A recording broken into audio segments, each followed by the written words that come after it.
আসসালামু আলাইকুম। কেমন আছেন সবাই? আশা করি বেশ ভালো আছেন। অনেকদিন পর আপনাদের মাঝে ভিডিও নিয়ে আসলাম। তো এর আগে আমরা একটা ভিডিও দিয়েছিলাম যে আমরা বলেছিলাম যে আমরা 4 বছর পর আবার আমাদের জার্নিটা শুরু করতে যাচ্ছি। গত 4 বছর আমরা কোনো ভিডিওই দিইনি, বিভিন্ন ব্যস্ততা থাকার কারণে আমরা ভিডিও দিতে পারিনি। এখন থেকে ইনশাআল্লাহ আমরা রেগুলার হব এবং আমরা চেষ্টা করব আপনাদের প্রয়োজন অনুযায়ী ভিডিও দেওয়ার। যাই হোক, আমাদেরকে মনে রাখার জন্য ধন্যবাদ। আজকে আমরা যে টপিকটা নিয়ে আলোচনা করব সেটা দেখতে পাচ্ছেন বোর্ডে আমি অলরেডি লিখে ফেলেছি। টপিকটার নাম হচ্ছে নৌকা ও স্রোত। বিভিন্ন চাকরির পরীক্ষায় এই নৌকা এবং স্রোত থেকে প্রশ্ন আসে। তো আমরা চেষ্টা করব এই টপিকটা মানে বেসিকটা একদম একদম বেসিক লেভেলটা শুরু করার। আমরা প্রথমেই বিভিন্ন চাকরি পরীক্ষায় আসা প্রশ্নগুলো সলভ করবো না, কখনোই না, এই ভিডিওতে তো না, নেক্সট ভিডিওগুলোতে সলভ পাবেন ইনশাল্লাহ। আমরা একদম বেসিক শিখবো, ঠিক আছে? জিনিসটা আসলে কি, একটু ধৈর্য নিয়ে খাতা কলম নিয়ে একটু বসে পড়ুন। আর যারা অলরেডি নৌকা এবং স্রোত রিলেটেড বেসিক বিষয়গুলো জানেন তারা এই ভিডিওটা না দেখলেও হবে, নেক্সট ভিডিওগুলো দেখলেই হবে। যাই হোক, এখানে দেখতে পাচ্ছেন আমি লিখেছি যে নৌকা এবং স্রোতের গতির সম্পর্ক। তো এই রান্ডারে আমরা কিছু জিনিস জানবো, যেমন হচ্ছে নৌকার গতি কি, স্রোতের গতি, অনুকূলে নৌকার গতি, প্রতিকূলে নৌকার গতি। এছাড়াও আমরা জানবো হচ্ছে গতিবেগ, দূরত্ব ও সময়ের মধ্যে সম্পর্ক, ঠিক আছে? আচ্ছা, তো প্রথমে চলুন জেনে নেওয়া যাক এই জিনিসগুলো সম্পর্কে। তারপরে আমরা একটা সিম্পল একটা ম্যাথ করব। ম্যাথ করার পরে আমরা ভিডিওটা শেষ করব। নৌকার গতি কি দেখেন, খেয়াল করুন, এটা একটা নদী, নদীতে আছে পানি আছে এবং এখানে একটা নৌকা আছে। ওকে, এখানে একটা নৌকা আছে। এই নৌকাটা যখন একদিকে যাবে, যে কোনো একদিকে যাবে, হয়তো একটা কিলোমিটার যাচ্ছে, সে প্রতি ঘন্টায় কত কিলোমিটার যাচ্ছে বা প্রতি সেকেন্ডে কত কিলোমিটার যাচ্ছে, সেটাই হচ্ছে নৌকার গতি। নৌকার গতি হতে পারে ঘন্টায় 4 কিলোমিটার, ঘন্টায় 5 কিলোমিটার, ঘন্টায় 100 কিলোমিটার, যে কোনো কিছু হতে পারে। আর স্রোতের গতি তো আপনারা বুঝতেই পারতেছেন, স্রোতের গতি হচ্ছে যে স্রোত কোন দিক থেকে কোন দিকে যাচ্ছে। এখন স্রোত যদি আপনার এপাশ থেকে এপাশে যায় তাহলে স্রোতের গতি এপাশে হবে, আর এপাশ থেকে এপাশে গেলে স্রোতের গতি এপাশে হবে। আর স্রোতের গতিটা হতে পারে ঘন্টায় 2 কিলোমিটার, 3 কিলোমিটার, এটসেট্রা এটসেট্রা হতে পারে। অর্থাৎ স্রোতটা প্রতি ঘন্টায় কত কিলোমিটার স্পিডে যাচ্ছে সেটাই হচ্ছে কি, স্রোতের গতি। আচ্ছা, এখন জানার বিষয় হচ্ছে অনুকূলে নৌকার গতি কি জিনিস আর প্রতিকূলে নৌকার গতি কি জিনিস। দেখুন, ধরেন নৌকার গতি হচ্ছে ইউ। ইউ কি? ইউ হচ্ছে নৌকার গতি, ঠিক আছে? নৌকার গতি নাম ধরে নিলাম ইউ। আর ভি হচ্ছে স্রোতের গতি। ভি হচ্ছে স্রোতের গতি।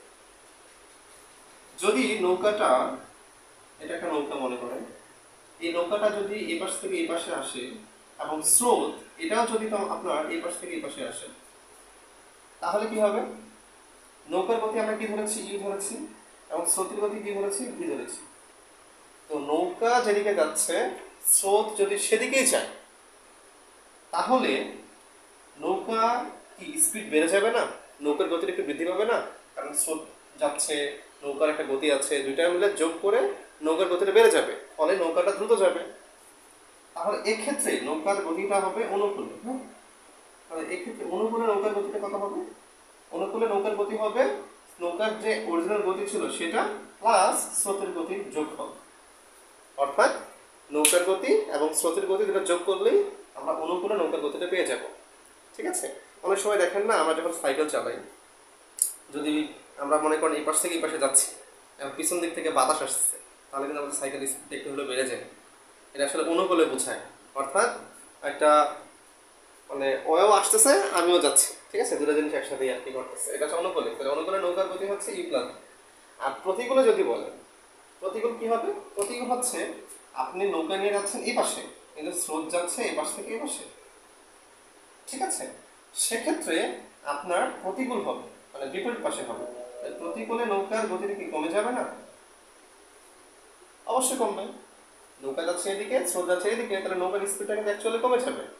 সেক্ষেত্রে প্রতিকূলে নৌকার বেগটা হবে বা গতিটা হবে ইউ মাইনাস ভি, ঠিক আছে? আমি প্রথমে বলেছি এটা একদম বেসিক একটা ক্লাস, এবং এখানে আসলে তেমন হাই লেভেলে কিছুই বলবো না। অনুকূল এবং প্রতিকূল কি আপনি বুঝতে পেরেছেন? আচ্ছা, এখানে একটা জিনিস মাথায় রাখবেন, সেটা হচ্ছে আপনার প্রতিকূলের ক্ষেত্রে নৌকার গতিটা কিন্তু স্রোতের গতি থেকে বেশি হতে হবে। ধরে নেন আপনার হচ্ছে নৌকার গতি হচ্ছে, প্রতিকূলে হচ্ছে আপনার নৌকার গতি মনে করেন 5 আর স্রোতের গতি মনে করেন 5, তাহলে দুইটা যদি সমান হয় সেক্ষেত্রে কিন্তু নৌকাটা আগাবেই না।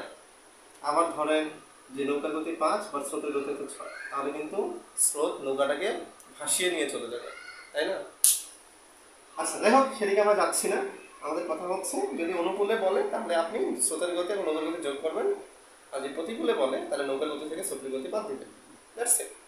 আচ্ছা, এবং আরেকটা জিনিস আমরা শিখবো, সেটা হচ্ছে গতিবেগ, দূরত্ব এবং সময়ের মধ্যে সম্পর্ক। আচ্ছা, প্রথমে গতিবেগ কাকে বলে এটা কি আপনারা জানেন? গতিবেগ কি?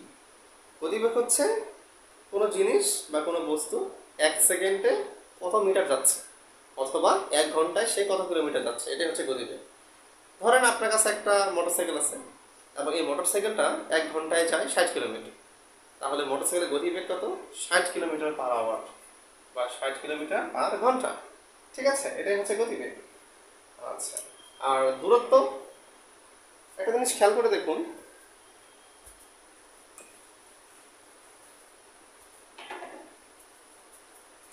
মনে করুন আপনি এ থেকে বিতে যাবেন, ঠিক আছে?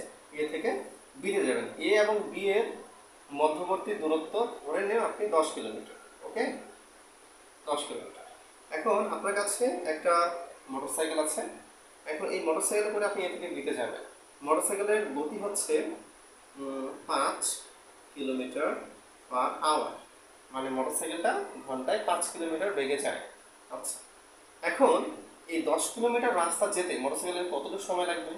বুঝতেই পারতেছেন মোটরসাইকেলের স্পিড কত? 1 ঘন্টায় 5 কিলোমিটার। তার মানে কি? তার মানে হচ্ছে মোটরসাইকেলটি 1 ঘন্টায় কতটুকু যায়? 5 কিলো যায়, তাই না? তাহলে 10 কিলো যেতে তার অবশ্যই 2 ঘন্টা সময় লাগবে। 1 ঘন্টায় যদি 5 কিলো যায় তাহলে 2 ঘন্টা যাবে কত? অবশ্যই 10 কিলোমিটার, তাই না? আচ্ছা, তাহলে এখানে একটা জিনিস খেয়াল করুন তো, আমরা যদি অন্য অ্যাঙ্গেল চিন্তা করি, দেখুন যে আপনার যে মোটরসাইকেলটা ছিল তার বেগ কত? ভি এর মান হচ্ছে 5 কিলোমিটার পার আওয়ার, ঠিক আছে? আচ্ছা, আর এটা এখান থেকে ওখানে যেতে সময় লাগলো কতটুকু? টি এর মান কত? সময় লাগলো টি টাইম হচ্ছে 2 ঘন্টা। আর ডিস্টেন্স কতটুকু হলো? ডিস্টেন্স হচ্ছে, আমরা তো এখানে দিয়ে দিচ্ছি 10 কিলোমিটার, কিন্তু আমরা কিন্তু সূত্র দিয়ে ডিস্টেন্সটা বের করতে হবে, দূরত্বটা বের করতে হবে। তাহলে দূরত্ব ডি সমান কত হচ্ছে? আমরা যদি 5 আর 2 গুণ করি তাহলে কিন্তু 10 হয়ে যাচ্ছে, তাই না? তারপরে আপনি দূরত্ব পেতে চান, তাহলে আপনাকে অবশ্যই কি করতে হবে? আপনাকে অবশ্যই বেগ এবং সময়টা গুণ করতে হবে, অর্থাৎ জি ইকুয়াল টু আমরা লিখতে পারি ভিটি। ঠিক আছে, বাংলা যদি আমরা লিখি তাহলে আমরা বলতে পারবো যে দূরত্ব সমান বেগ ইন্টু সময়। আচ্ছা, আশা করি বুঝতে পেরেছি। তাহলে এখান থেকে অলরেডি আমরা একটা সূত্র আমরা তৈরি করে ফেলতে পারলাম, যে যদি আমরা কোনো কিছু দূরত্ব বের করতে চাই তাহলে আমরা বেগ মানে গতি বেগ আর যে সময় যদি আমরা গুণ করি তাহলে কিন্তু তার দূরত্ব বের করে ফেলতে পারবো। আবার যদি প্রশ্নে বেগ দেওয়া থাকে, দূরত্ব দেওয়া থাকে, সময় বের করতে হবে, তাহলে আমরা কিন্তু কীভাবে করতে পারবো? সময় ইকুয়াল টু আমরা কীভাবে করবো? দূরত্ব আর হচ্ছে বেগ, এস বাই টি বা টি বাই টি লেখা যায়। এস কে দূরত্ব বলতে দিতে পারে বা টি কে সময় বলতে পারে, সমস্যা নেই, না লিখলেও হবে, আপনি বাংলায় মনে রাখলেও হবে। আচ্ছা, আর যদি এখান থেকে আমরা বেগ বের করতে চাই, বেগ, তাহলে বেগ ইকুয়াল টু কি হবে? বেগ ইকুয়াল টু হবে কি? দূরত্ব বাই সময়, তাই না? এই জিনিসগুলো একটু মনে রাখতে হবে। দূরত্ব যদি বেগ আর সময়ের গুণফল হয় তাহলে এখান থেকে বেগ যদি বের করতে চান তাহলে হবে দূরত্ব সময় যে ভাগ হয়ে যাবে, সময় বের করতে চাইলে দূরত্ব ভাগ বের করতে হবে, তাই না? এটা করতে হবে। আচ্ছা, এবার আমরা এই ম্যাথটা করি তো, এই ম্যাথটা দেখতে আমরা পারি কিনা। এই ম্যাথটা কি বলছে? যে স্থির পানিতে নৌকার বেগ হচ্ছে 5 কিলোমিটার পার ঘন্টা, ঠিক আছে? প্রতি ঘন্টা 5 কিলোমিটার। স্রোতের বেগ দেওয়া আছে 2 কিলোমিটার পার ঘন্টা, তাহলে অনুকূলে নৌকার গতি কত আর প্রতিকূলে নৌকার বেগ গতি কত, ঠিক আছে? এটা আমাদের বের করতে হবে। এখন দেখো, স্থির পানিতে নৌকার বেগ দেওয়া আছে 5 কিলোমিটার/আওয়ার, তার মানে ইউ এর মান দেওয়া আছে 5 কিলোমিটার/আওয়ার। স্রোতের বেগ কি দ্বারা প্রকাশ করতে? ভি এর মান দেওয়া আছে কত? 2 কিলোমিটার/আওয়ার। ঠিক আছে, তাহলে অনুকূলে নৌকার বেগ গতিবেগ কত? আমরা বলেছিলাম কি অনুকূলে বের করতে গেলে স্রোতের বেগ আর নৌকার বেগ কি করতে হয়? যোগ করতে হয়। আচ্ছা, তাহলে যখন আমরা অনুকূলে বের করবো তখন কি হবে? তাহলে অনুকূলে নৌকার বেগ হবে ইউ প্লাস ভি, যোগ করতে হবে, তার মানে হবে 7, 5 হাতে যোগ করলে 7 কিলোমিটার/আওয়ার। ঠিক আছে, এখন যদি আমরা প্রতিকূলে বের করতে চাই তাহলে কি করতে হবে? বিয়োগ করতে হবে। তাহলে প্রতিকূলে নৌকার বেগ ইউ মাইনাস ভি সমান হবে কত? 5 থেকে 2 বাদ দিলে সমান হবে 3 কিলোমিটার/আওয়ার। বুঝতে পারছেন? এভাবে আপনি ইজিলি কিন্তু অনুকূলে এবং প্রতিকূলে নৌকার বেগ বের করতে পারবেন। ঠিক আছে, যেহেতু এটা একটা বেসিক ভিডিও, তো যারা হচ্ছে এই জিনিসটা একটু সমস্যা তাদেরকে আমি বোঝানোর চেষ্টা করেছি, আশা করি আপনারা বুঝতে পেরেছেন। নেক্সট ভিডিওগুলোতে আমরা ক্রিটিক্যাল ম্যাথ নিয়ে আলোচনা করার চেষ্টা করব। সে পর্যন্ত ভালো থাকবেন আর চ্যানেলটিতে থাকবেন। আমরা এখন থেকে ইনশাআল্লাহ সব ধরনের ভিডিও এই চ্যানেলে দেওয়ার চেষ্টা দেওয়ার চেষ্টা করব। আসসালামু আলাইকুম।